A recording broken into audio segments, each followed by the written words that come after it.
Hi guys! For today's videos, magluto tayo ngayon ng atay ng manok at balunan.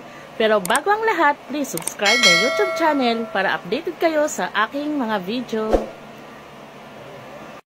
Ating ricado, bawang, siling haba, luya, sibuyas at kalamansi. Kalamansi ulit tanggal, langsa. Tsaka itong ating pamintang durog. Tapos, i-marinate na natin yung ating atay. Tapos yung balunan, lagyan ng suka, konti. Tapos toyo. Nandyan talaga lagi si toyo. Yan. Pagkatapos, lagyan na natin ng sarap. Magic sarap. At ayan. Kunting sarap. Tapos haluin natin, lasang kamay ulit. Masarap yan pag lasang kamay, charis. Ayan. Ayan. Medyo kunti lang yung toyo na lagay ko. Lagyan pa natin ulit. Ayan. Para malasa. Masarap. Tara, lutuin na natin. Maglagay muna tayo ng mantika sa ating kawali. Alam nyo na. Kailangan talagang may mantika. Sa inyo na, depende na kung gaano kadami yung paglagay nyo ng mantika. Yan. Lagyan ko pala ng paminta. Nakalimutan paglagay ng paminta. Yan. Walang problema. Medyo madaming paminta kasi okay lang naman sa mga anak ko. Mas gusto nila yung anghang. Ayan, lasang kamay ulit. Halo-halo. Lasang kamay. Yan. Sana yummy ulit. Charis. Yung kalamansi pala, nakalimutan na. Yan, pigaan natin. Gamot sa ano, para iwas aaswangin tayo. Aswang talaga. Di ba sabi nila? Ano daw? Ano daw to panglaban sa aswang? Yan. Haluin. Panlaban sa aswang. Kalamansi. Halo. Yan. So, lagay na natin ang ating bawang.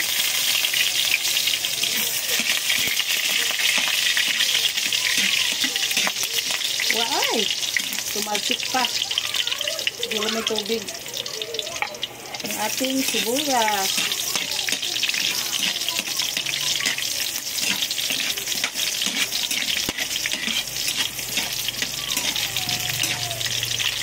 Pagkatapos yung loya.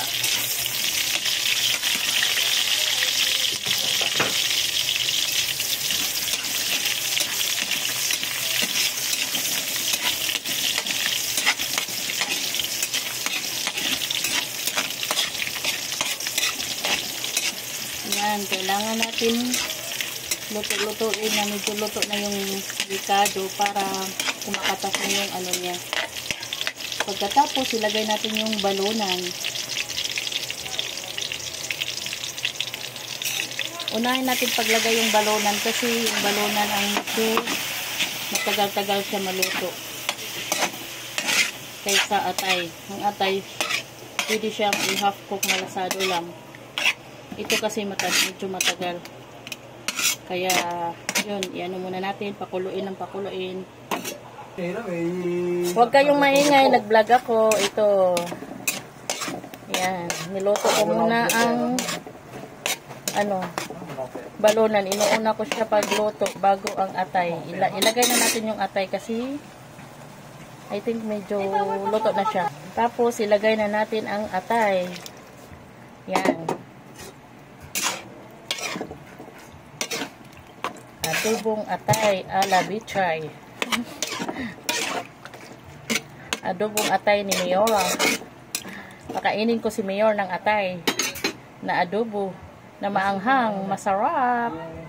Ayan guys. Malapit na maluto ang ating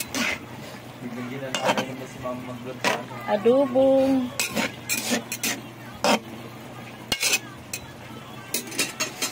atay ng manok at balunan. Tapos, lagyan na natin ng sili. Ayan.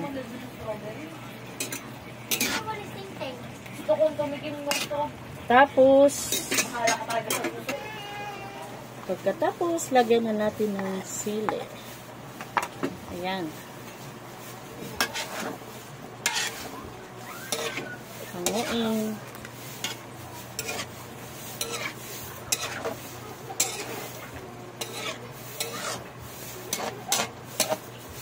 Kailangan natin siyang patuyo-tuyuin. Yung magkatas na siya at yung parang magmamantika siya para masarap. Sabi?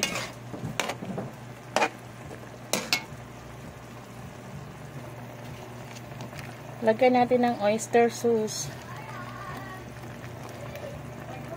para masarap.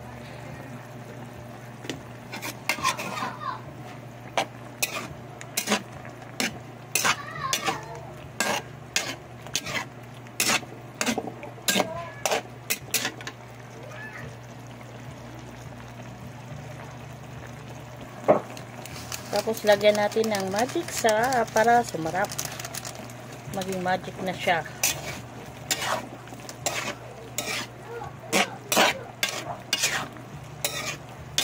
Ayan.